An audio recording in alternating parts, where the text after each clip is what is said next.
Assalamualaikum warahmatullahi wabarakatuh. Selamat pagi anak-anak. Bagaimana kabarnya? Semoga kita selalu dalam keadaan sehat ya.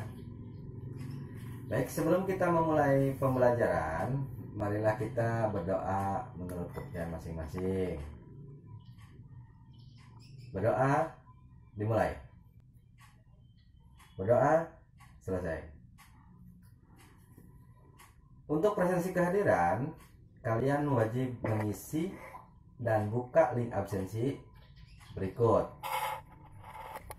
Sebelum kita membahas materi pertemuan kali ini, saya akan mengulang kembali sedikit mengenai materi dalam pertemuan sebelumnya.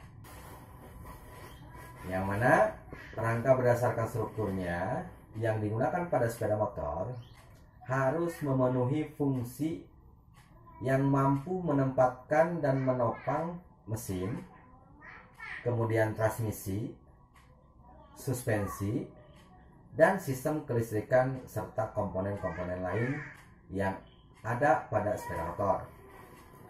Adapun jenis-jenis diantaranya adalah ada jenis rangka bak, rangka tipe tralis, rangka kotak, rangka tipe balok, rangka tipe spin, dan masih banyak jenis lainnya yang tidak saya sebutkan. Dan untuk pertemuan kali ini kita akan membahas materi mengenai menganalisis gangguan pada sistem rem hidrolik. Dengan tujuan pembelajarannya adalah peserta didik mampu menjelaskan gangguan penyebab pada rem hidrolik. Peserta didik mampu menganalisis gangguan penyebab pada rem hidrolik. Berikut saya paparkan sedikit mengenai sistem rem hidrolik. Rem hidrolik memiliki fungsi untuk mengurangi laju kendaraan sampai dengan pemberhentian. Nah, berikut adalah contoh animasi konstruksi dan fungsi rem hidrolik. Setelah tadi kita melihat animasi tentang konstruksi dan fungsi rem hidrolik, selanjutnya kita akan menonton video tentang cara kerja rem hidrolik. Adalah alat yang bekerja dengan cara menjepit cakram atau piringan yang terpasang bersama roda untuk menghambat atau menghentikan laju kendaraan. Rem hidrolik bekerja berdasarkan hukum Pascal, di mana tekanan yang diberikan kepada suatu cairan di ruangan tertutup diteruskan ke segala arah dengan nilai yang sama besar. Pada prakteknya, jika kita memberikan gaya pada permukaan cairan tertentu, gaya itu akan diteruskan dengan nilai yang sama. Ketika pedal rem diberikan gaya, piston pada master silinder akan menekan minyak rem bergerak menuju kaliper.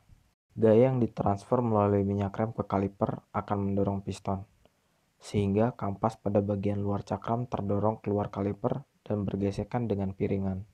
Ketika pedal ditekan lebih dalam dan piston tidak dapat bergerak lagi, minyak rem akan meneruskan gayanya ke kaliper, sehingga kaliper terdorong keluar dan menekan kampas rem yang ada di bagian dalam piringan.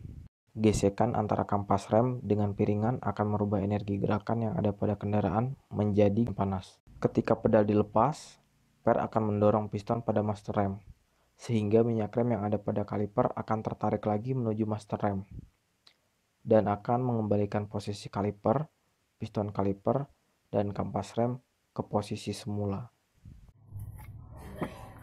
Selain cara kerja, adapun komponen-komponen yang terdapat pada sistem hidrolik dapat kita tonton pada video berikut ini. 1. Piringan rem. Piringan rem adalah komponen pada sistem rem cakram yang digunakan sebagai media yang digesek. Piringan rem terbuat dari besi solid dengan rongga udara pada sisi luarnya. Rongga-rongga udara ini dimaksudkan untuk mendinginkan piringan rem pasca rem beroperasi. Hal itu dikarenakan pergesekan antara kampas rem dengan piringan akan menimbulkan panas. Tapi karena bentuk piringan yang tebal, Maka dibuatlah rongga udara supaya pendinginan bisa lebih merata. 2. Kampas rem. Kampas rem adalah komponen yang digunakan sebagai media penggesek. Artinya, kampas rem ini merupakan komponen aktif yang bergerak menjepit piringan rem. Kampas rem terbuat dari bahan seperti asbes, keramik atau bahan lain yang mudah rapuh. Ini didesain agar saat pergesekan terjadi, kampas remlah yang akan terkikis, sehingga piringan rem bisa lebih awet. Garis cekung yang ada di tengah kampas rem adalah sebuah depth indikator. Indikator ini digunakan untuk mengukur ketebalan kampas rem. Selain itu juga ada wear indikator. Indikator ini berfungsi sebagai penanda apabila kampas rem sudah sangat tipis. Cara kerjanya: ketika kampas rem semakin tipis maka wear indikator akan semakin mendekati permukaan piringan. Sampai saat kampas rem sudah sangat tipis, wear indikator bergesekan dengan cakram. Dan itu akan menghasilkan bunyi gesekan antar logam, nah bunyi itulah yang jadi penanda. 3. Pedal rem.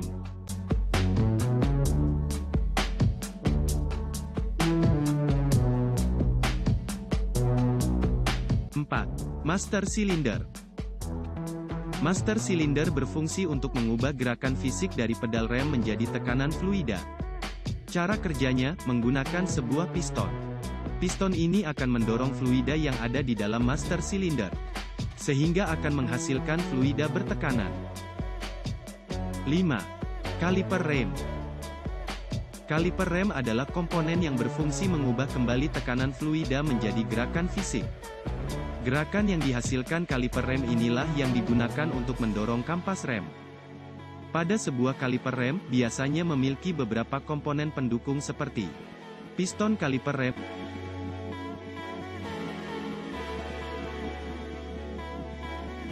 seal piston, dan nipple bleeding. 3 komponen itu merupakan komponen standar yang ada pada aktuator hidrolik seperti kaliper. 6. Pin kaliper rem. Pin kaliper rem adalah sebuah batang besi yang memungkinkan kaliper rem untuk bergesek ke kanan dan ke kiri. Pin ini hanya terdapat pada rem cakram tipe floating. 7. Briket kaliper rem.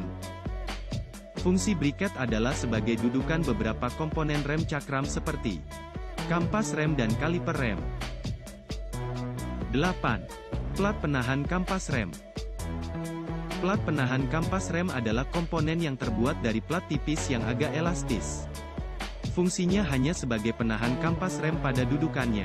Setelah kita mempelajari fungsi, cara kerja, dan komponen-komponen sistem rem hidrolik, kita dapat menganalisis gangguan dan penyebab pada sistem rem hidrolik.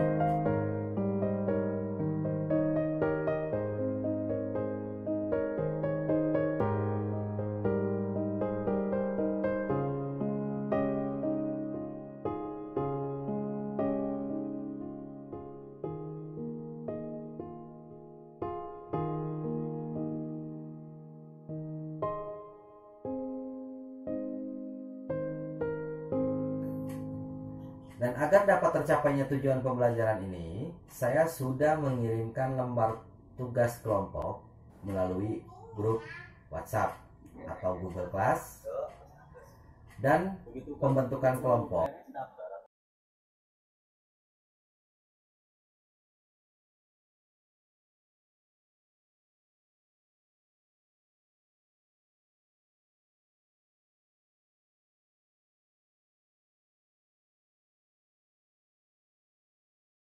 Semoga dengan apa yang sudah saya sampaikan dapat bermanfaat, dan jangan lupa selalu menjaga kesehatan dan menjalani aktivitas dengan protokol kesehatan. Selalu semangat. Terima kasih. SMK bisa, SMK bisa. Assalamualaikum warahmatullahi wabarakatuh.